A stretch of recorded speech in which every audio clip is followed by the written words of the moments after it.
पूरे एक हफ्ते बाद आज शाम को समर घर लौटा। डरते डरते डोरबेल बजाई। बीबी ललिता ने दरवाज़ा खोला और पूछा, हो गई फुर्सत तुम्हें? हाँ, मुझे दूसरे राज्य में जाना पड़ा था। चलिए मैं आपके लिए चाय बना कर लाती हूँ। ललिता के रसोई घर में जाते ही समर ने चैन की सांस ली। पहले तो जब समर को लौटने में कुछ दिन लग जाते थे तो ललिता का गुस्सा देखने लायक होता था। मानो कोई समझ ही नहीं कि आखिर ट्रांसपोर्टर का काम ही ऐसा। वह किसी ड्राइवर को रख तो ले, पर क्या भरोसा कि वह कैसे चलाएगा, क्या करेगा, और कौन सा समर बाकी ट्रक वालों की तरह बाहर जाकर धंधे वाली लड़कियों के अड्डे पर मुंह मारता है। चाहे जितने दिन हो जाए, तुनकी तो है, लेकिन प्यार दिखाते हुए। हटो, खाना खाओ पहले अपना ठीक से, बहुत मेहनत करनी है आगे। ललिता भी पूरे जोश में थी। दोनों ने भरपेट खाना खाया। ललिता बर्तन रखने चली गई और समर पिछवाड़े जाकर टहलने लगा। तभी उसने देखा कि किसी की चप्पलें पड़ी हुई थी। ये कुत्ते भी क्या क्या उठा लाते हैं। समर ने झल्लाकर उन्हें लात मारकर दूर किया और घर में घुसकर दरवाज़ा बंद कर लिया। समर बेडरूम में पहुंचा तो ललिता टीवी देखती मिली। वह मच्छरदानी लगाने लगा। ललिता टीवी बंद कर मच्छरदानी में आ गई। बत्ती तक बुझाने का होश नहीं था। कमरे का दरवाज़ा भी खुला रह गया। जैसे उनको देख देख कर शर्मा रहा था। वैसे भी घर में उन दोनों के अलावा कोई रहता नहीं था। सुबह 7 बजे समर की आंखें खुली तो देखा कि ललिता बिस्तर के पास खड़ी कपड़े पहन रही थी। एक बार गले तो लग जाओ, समर ने नींद भरी आवाज़ में कहा। बाद में लग लेना, जरा जल्दी है मुझे बाथरूम जाने की। कहते हुए ललिता जैसे तैसे अपने बालों का जूड़ा बांधते हुए वहां से भाग गई। समर ने करवट बदली तो ललिता के अंदरूनी कपड़ों पर हाथ पड़ गया। ललिता के अंदरूनी कपड़ों की महक समर को मदमस्त कर रही थी। समर ललिता के लौटने का इंतजार करने लगा। तभी उसकी नज़र ललिता की पैंटी पर बने किसी दाग पर गई। उसका माथा अचानक से ठनक उठा। यह दाग तो समर की सारी नींद झटके में गायब हो चुकी थी। वह हड़बड़ाहट कर उठा और ध्यान से देखने लगा। पूरी पैंटी पर कई जगह वैसे निशान थे। ब्रा का मुआयना किया तो उसका भी वही हाल था। कल रात तो मैंने इनका कोई इस्तेमाल नहीं किया। जो भी करना था सतौलिये से किया। तो फिर ये समर का मन खट्टा खट्टा होने लगा। क्या उसके पीछे ललिता के पास कोई? क्या यही वजह है कि अब ललिता उसके कई दिनों बाद घर आने पर झगड़ा नहीं करती? नहीं नहीं, ऐसे ही अपनी प्यारी बीबी पर शक करना सही नहीं है। पहले जांच करा ली जाए कि ये दाग है किस चीज़ के। समर ने पैंटी को अपने बैग में छिपा दिया। तभी ललिता आ गई। आप उठ गए? मुझे देर लग गई थोड़ी। कोई बात नहीं, कहकर समर बाथरूम में चला गया। जब वह लौटा तो देखा कि ललिता कुछ ढूंढ रही थी। क्या देख रही हो? मेरी पैंटी न जाने कहाँ गायब हो गई। ब्रा तो पहन ली है मैंने, चूहा ले गया होगा। चलो नाश्ता बनाओ, मुझे आज जल्दी जाना है, समर ने उसको के अंदाज में कहा। ललिता भी मुस्कुरा उठी। नाश्ता कर समर सीधा अपने दोस्त मुकेश के पास पहुंचा। उसकी पैथोलॉजी की लैब थी। समर ने मुकेश को सारी बात बताई। उसकी सांसें घबराहट के मारे तेज होती जा रही थी। अरे अपना हार्ट फेल करा के अब तू मर मत, मैं चेक करता हूँ। समर ने मुकेश को पैंटी दे दी। शाम को आना, बता दूंगा कि दाग किस चीज़ का है, मुकेश ने कहा। समर ने रजामंदी से सिर हिलाया और वहाँ से निकल गया। दिन भर पागलों की तरह घूमते घूमते शाम हो गई। ना खाने का होश, ना पीने का। वह धड़कते दिल से मुकेश के पास पहुँचा। क्या रिपोर्ट आई? मुकेश ने भरे मन से जवाब दिया। यार, दाग तो वही है जो तू सोच रहा है, लेकिन अब इससे किसी फैसले पर तो। समर जस का तस खड़ा रह गया। मुकेश उसे समझाने के लिए कुछ कुछ बोले जा रहा था, लेकिन उसका माथा तो जैसे सुन्न हो चुका था। समर घर पहुंचा तो ललिता दरवाजे पर ही खड़ी मिली। कहाँ गायब थे दिन भर? ललिता परेशान होते हुए बोली। किसी से कुछ काम था, कहता हुआ समर सिर पकड़कर पलंग पर बैठ गया। तबीयत तो ठीक है ना आपकी? ललिता ने समर के पास बैठकर उसके कंधे पर हाथ रखा। सिर में बहुत तेज दर्द हो रहा है।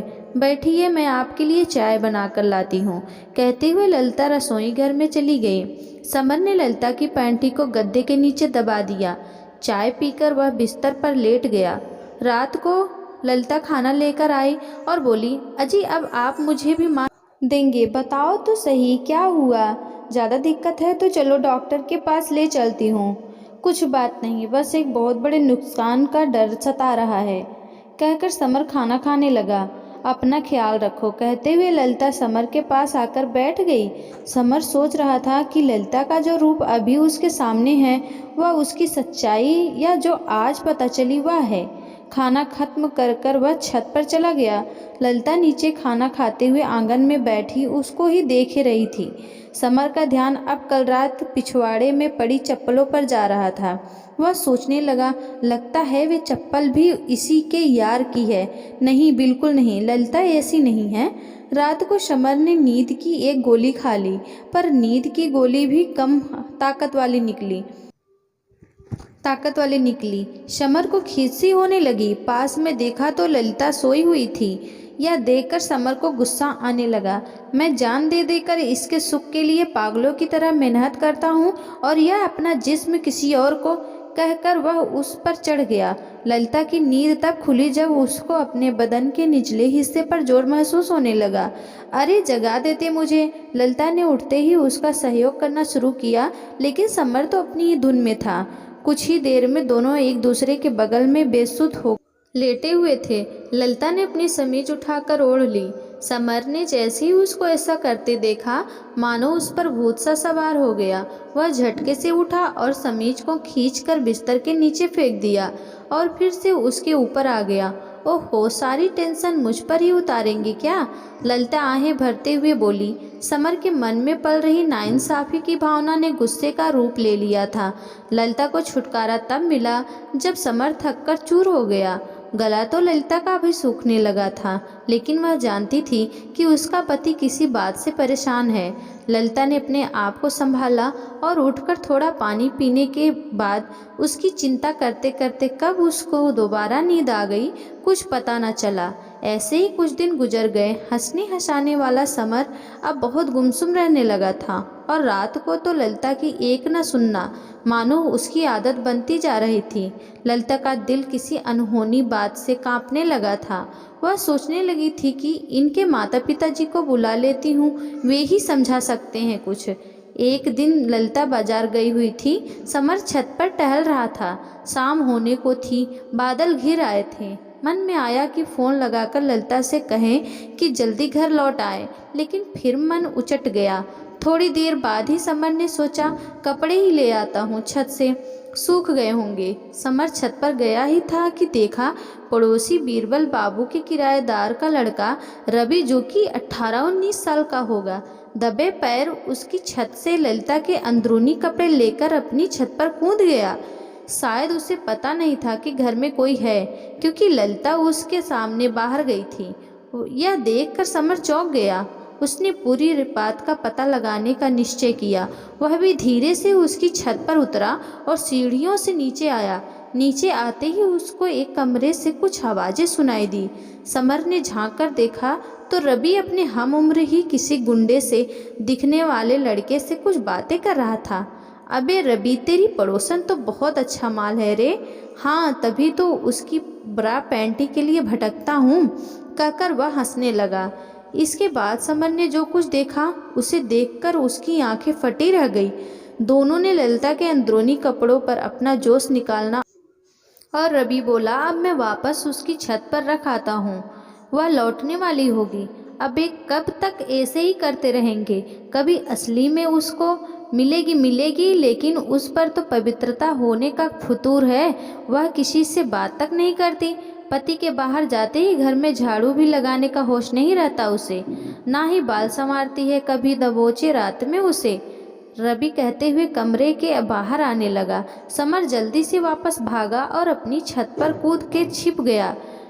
रवि भी पीछे से आया और उन गंदे कपड़े को वापस तार पर डालकर भाग गया। समर को अब सारा मामला समझ आ गया था। रवि इलाके में आए दिन अपनी घटिया हरकतों के कारण थाने में अंदर बाहर होता रहता था।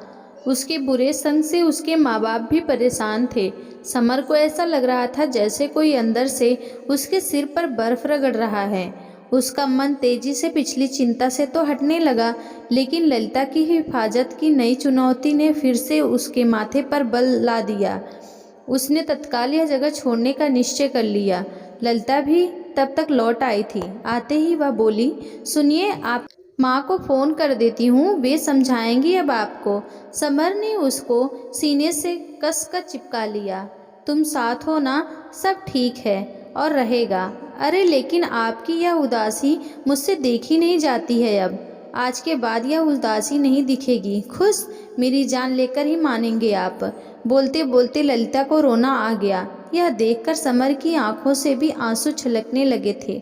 वह सिसकते हुए बोला, अब मैं ड्राइवर रख लूँगा और खुद तुम्हारे पास रहूँगा और ज़्यादा से ज़्यादा समय बिताऊँगा और बहुत सारा प्यार करूँगा।